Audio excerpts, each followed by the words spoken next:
మేడారంలో భక్తుల రద్దీ కొనసాగుతోంది. రేపటి నుంచి 4 రోజుల పాటు మహాజాతర జరగనుంది. రేపు గద్దెలపై సారళమ్మ కొలువుదీరనున్నారు. ఎల్లుండి గద్దెలపైకి సమ్మక్క రానున్నారు. ఈ నేపథ్యంలో అమ్మవార్ల దర్శనానికి భక్తులు పోటెత్తారు. మేడారం పరిసరాలన్నీ భక్తులతో కిటకిటలాడుతున్నాయి. భారీగా వాహనాలతో వరంగల్ ములుగు హైవేపై ట్రాఫిక్ జామ్ అవుతోంది. వాహనాలు నెమ్మదిగా కదులుతున్నాయి. ఇక తెలంగాణ ప్రభుత్వం ఈ మహాజాతరను ప్రతిష్టాత్మకంగా తీసుకుంది. 251 కోట్లతో ఆలయ పునరుద్ధరణ పనులను చేపట్టింది. విద్యుత్ దీపాలతో తల్లుల గద్దెల ప్రాంగణాన్ని అలంకరించారు. అయితే ఈసారి జాతరకు దాదాపు 2 కోట్ల మంది వస్తారని అంచనా వేస్తున్నారు. రాష్ట్ర నలుమూలల నుంచి 4000 ఆర్టీసీ బస్సులను తిరుగుతున్నాయి. 15,000 మంది పోలీసులతో బందోబస్తు ఏర్పాట్లు చేశారు.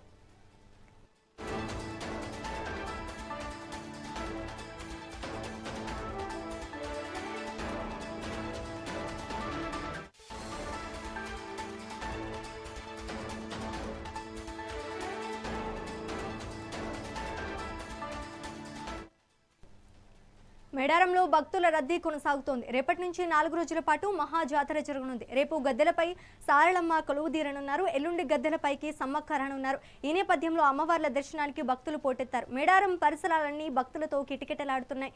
భారీగా వాహనాలతో వరంగల్ ములుగు హైవేపై ట్రాఫిక్ జామ్ అవుతోంది. వాహనాలు నెమ్మదిగా కదులుతున్నాయి. ఇక తెలంగాణ ప్రభుత్వం ఈ మహాజాతరను ప్రతిష్టాత్మకంగా తీసుకుంది. 251 కోట్లతో ఆలయ పునరుద్ధరణ పనులను చేపట్టింది. విద్యుత్ దీపాలతో తల్లుల గద్దెల ప్రాంగణాన్ని అలంకరించారు. అయితే ఈసారి జాతరకు దాదాపు 2 కోట్ల మంది వస్తారని అంచనా వేస్తున్నారు.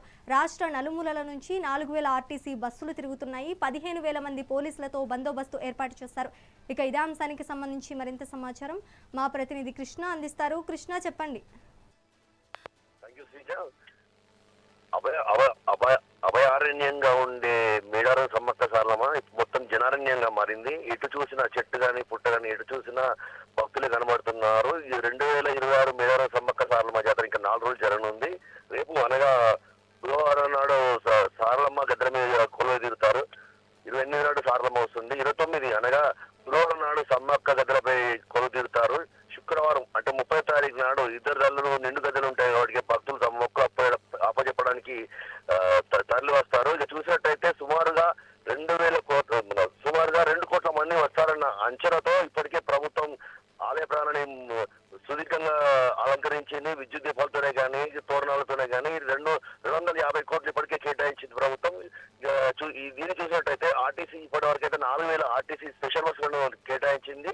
పోలీస్ శాఖ మాత్రం 15,000 మంది పోలీసులతో పూర్తి బందోబస్తు నిర్వహిస్తున్నారు. వచ్చే భక్తులకు హెల్త్ పరంగా కానీ మెడికల్ పరంగా కానీ ఎలాంటి ఇబ్బందులు కాకుండా కూడా మెగా హెల్త్ క్యాంపులు ప్రతి చోట బస్ స్టాండ్ లో కానీ గద్దెల ప్రాంతంలో కానీ జంపనవ ప్రాంతంలో కానీ అరేంజ్ చేశారు. శ్రీజ, ఇప్పటివరకు అయితే భక్తులు దాదాపుగా 1 కోటి మంది పైన వచ్చి ఉంటారని చెప్పేసి అధికారులు అంచనా వేస్తున్నారు. Sreeja, thank you for the update Krishna.